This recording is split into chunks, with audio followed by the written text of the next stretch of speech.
O 2º Batalhão de Fronteira é tudo para mim, como carcerense e militar. O batalhão tem uma grande importância na minha vida. Eu acho que o Exército, servir o Exército é a maior escola que nós temos. Olha, eu vivi no quartel. Eu praticamente era o dia todo ali com o garoto e no meio dos oficiais, de cabo, soldado, sargento.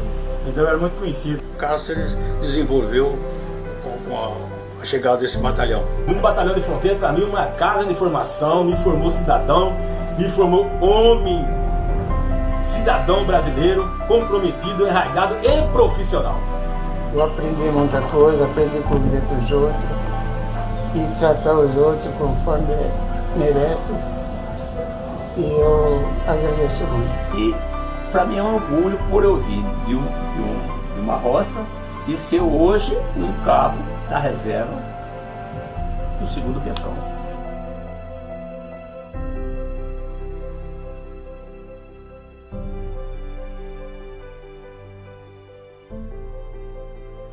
Nesse período, na década de 60, no ano de 1965, ele foi contratado para a construção do destacamento Acorixa, aqui na fronteira com a Bolívia. E lá ele ficou um bom tempo, porque levou junto com ele mais um sobrinho dele, o senhor Ari Porto Rodrigues, também já falecido, o senhor Jaime, um carpinteiro também, na mesma época deles, também já falecido. E lá eles ficaram, não sei quantos meses. A vida do povo da fronteira se girava em torno do batalhão. Tudo que precisava tinha que ir no destacamento. Um remédio, um enfermeiro, era no destacamento. Eu servi no destacamento de Fortuna em 1984 a 1986, como subcomandante. E lá, o pessoal que tirava o serviço, os militares, as esposas também tiravam o serviço junto com os militares.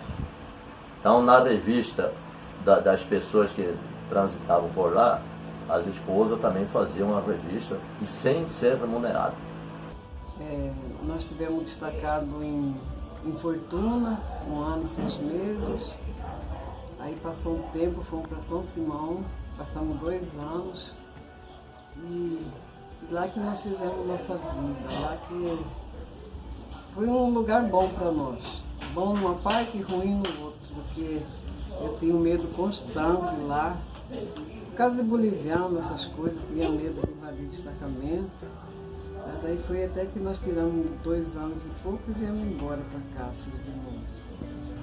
Eu não lembro que ele tenha sido atacado ou perseguido pelo exército boliviano, mas a convivência não era assim tão bem aconchegante, não. Era eles para lá, a gente para cá, com todo o respeito. Naquele tempo, tudo era difícil.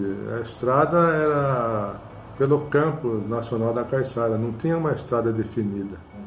Andava mais a cavalo e carro de boi. Não tinha nem a ponte sobre o Rio Paraguai. Então atravessava de balsa, aqui no porto, aqui na curva do Rio Paraguai, aqui na cidade. E daí para frente é carro de boi, a cavalo e a pé. Tudo mata. Era mata de Puaia. Em São Simão, cumprindo a mesma missão que cumpriu a Santa Rita, mas com outro meio de transporte. Vinha até na divisa de Brasil e Bolívia, onde era a ponta do aterro, para buscar gás de carro de boi, onde você passava 2 dias de viagem, dentro de um pantanal de água, carro de boi, puxado por 8 boi, tudo a gente que fazia isso, com 37 botijão de gás, mais saco de milho para as famílias do destacamento. Mas o comboio gastou 22 dias para ir em Casa Vasco e voltar. Então depois, após São Simão, tinha um local lá chamado Poção. E esse Poção era muito difícil, o carro atolava, muito difícil para passar. Então aí você passava comendo farofa, pão caseiro, esse era a comida do transporte. A água, ou talvez quando acabava a água da garrafa que você levava, você tinha que beber água de lagoa, passando por aqueles pântanos. E quando chegava no destacamento era aquela alegria que o pessoal chegava, o gás para você fazer, para deixar de fazer comida além. Quando tinha as Olimpíadas, o batalhão ali era superlotava. Por quê? Por confiança, o pessoal ali sentia bem. As competições eram competições acirradas. o povo cacerense também prestigiava. Basquete, era vôlei, futebol de salão, futebol de campo, atletismo, corrida do porco, né, que tinha também, cebava o porco e o pessoal iam para pegar. O Estado Marechal Rondão era solicitado para que a Liga Esportiva Cacerense fizesse o seu campeonato ali nos sábados e domingos. Era arame, não tinha muro, não tinha nada, era toda... Entendeu? Então o pessoal entrava ali pelo fundo, ali onde é a enfermaria, e ia assistir seus jogos, tudo tranquilo. Foi transferido para abrir o destacamento de Santa Rita, onde eu fiquei por 90 dias trabalhando com foice, machado, limpando a área para ser construída a residência. Era uma dificuldade, principalmente na época das águas. O carro atolava, não dava para chegar no dia previsto. O deslocamento antigo ao destacamento Fronteira procedia de carro de boi, viatura, em 5 viaturas, atolando, descarregando a mercadoria, pousando, até chegar ao destino e retornava. No destacamento a gente tinha o trabalho que era zelar do quartel, a limpeza do quartel, entendeu? Tinha que fazer o trabalho de fazer a revista, sair com a patrulha para fazer o patrulhamento de marco, né? E ficar ali na defensiva dia e noite, né? Por quê? Porque a qualquer momento a gente podia ter alguns problemas sérios, de confronto, então a gente tem que ficar preparado todo o tempo.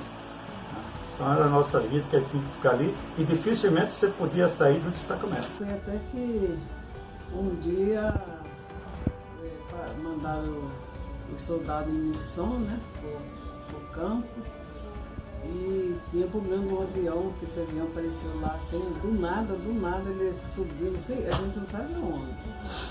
Então coincidiu com um sonho que eu tive de um avião invadindo o destacamento, né?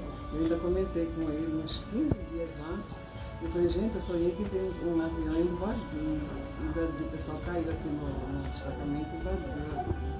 Minha esposa, assim que eu entrasse de serviço na guarita, ela entrava ao mesmo tempo fazendo revista nas senhoras que eu passava em viaturas ou ônibus de transporte. As mulheres tinham um papel muito importante. As mulheres não era só cuidar de sua casa. Nos destacamentos as mulheres também faziam, auxiliavam seus esposos. Era um outro soldado. Ela zelava pela segurança quando você saía, deixava do seu quarto onde ficava a sua arma, seu fuzil, auxiliava você quando estava de serviço a fazer revistas nas mulheres que passavam nos ônibus, os veículos, que você plotava e havia necessidade de fazer revista, as mulheres auxiliavam. Na defesa do quartel, ela reunia com todas as senhoras, né? Ela se reunia no lugar de segurança e ali ela zelava pela segurança delas e dos seus filhos, no lugar protegido. Ela tinha esse papel de reunir todas e conscientizar e acalmar o pessoal. Era muito importante as mulheres. 7 anos e 3 meses na Fortuna. 2 anos e 4 meses em Santa Rita.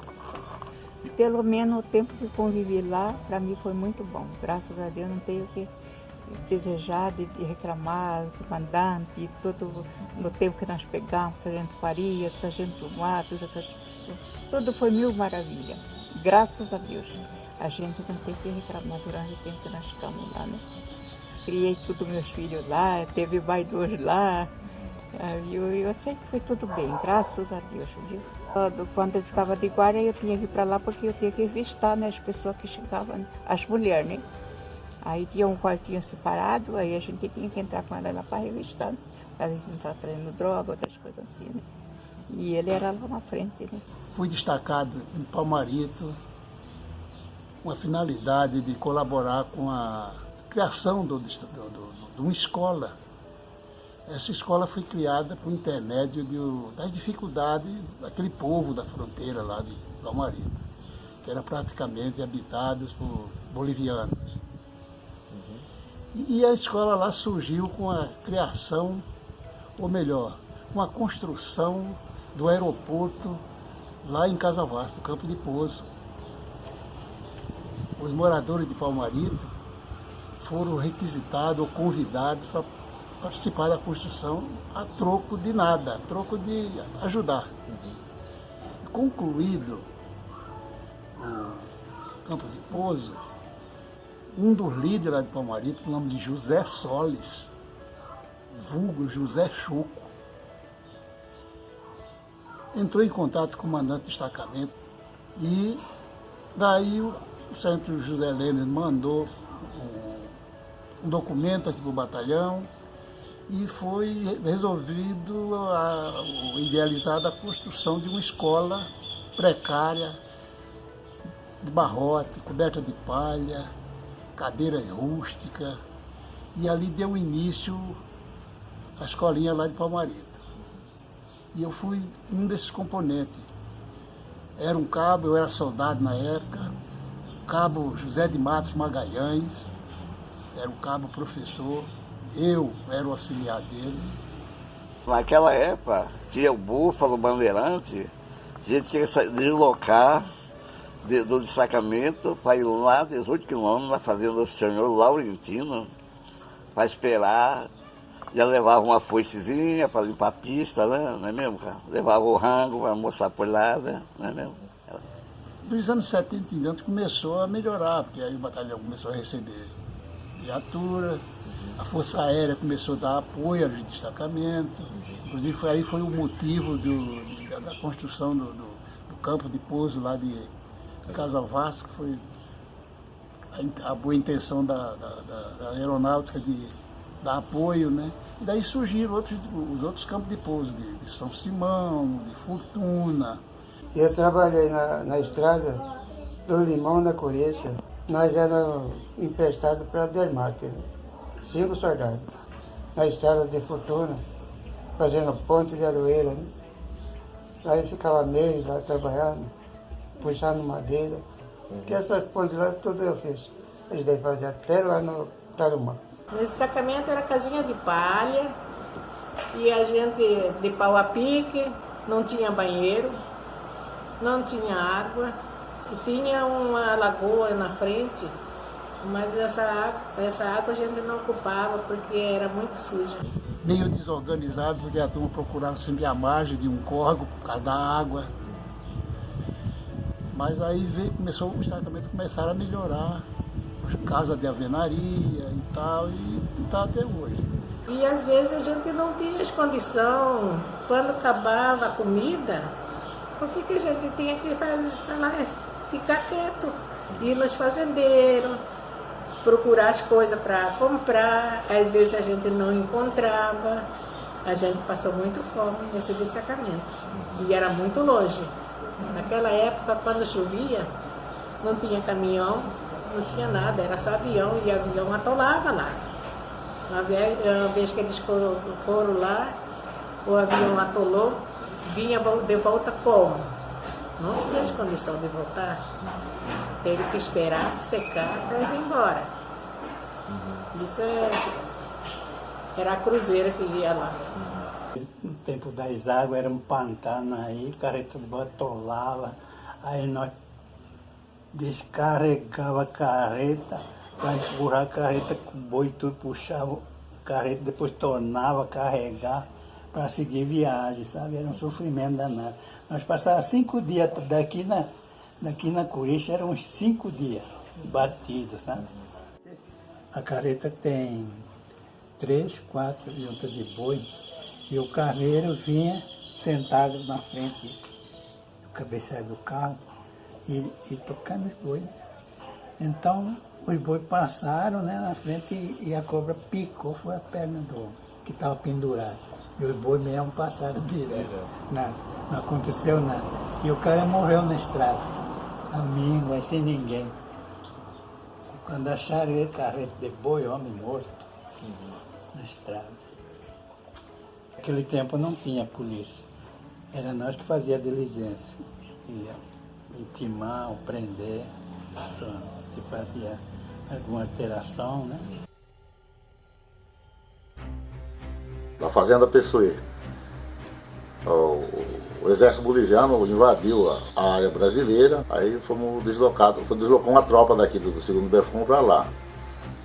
Eu, por ter conhecimento muito da área lá, que eu destaquei em Casal Vasco, e eu fui colocado como guia para levar a tropa, que era a primeira companhia de fuzileiros daqui do 2º Defrão.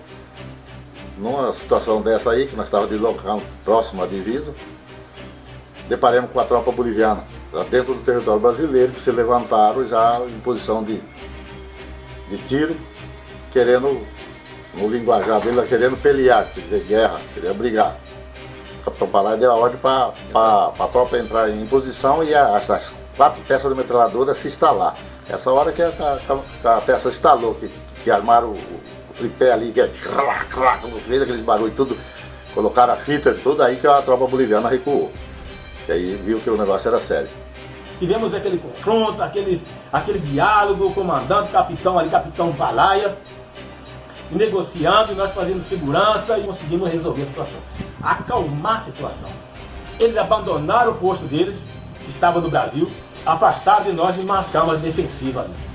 Encontramos uma tropa boliviana, maquinários, homens civis, um acampamento como se fosse um campo de concentração, funcionários da fazenda detidos ali dentro, e estava feio. A situação lá é que invadiram, estavam tirando madeira. Tiraram madeira para dentro do território brasileiro e o peão da própria fazenda Pessoeiro estava por lá e achamos o pessoal morto que era funcionário da fazenda.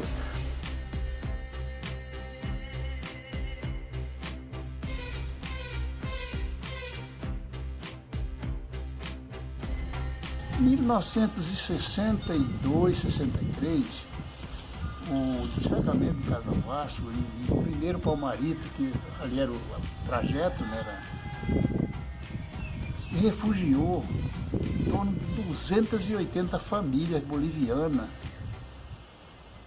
fugindo da morte lá, da pressão do governo boliviano naquela época. Eu não lembro bem se era Hugo Banzi ou era outro nome. Esse pessoal vieram sendo orientado pelo um capitão do exército boliviano e um primeiro tenente, e parece que 2 engenheiros civis, que estavam tirando esse pessoal, evacuando esse pessoal de uma região com o nome de Charco, lá na Bolívia. E esse pessoal ficaram um ano e pouco em Casal Vasco, sendo alimentado, cuidado pelo batalhão, pelo 2º Defrão.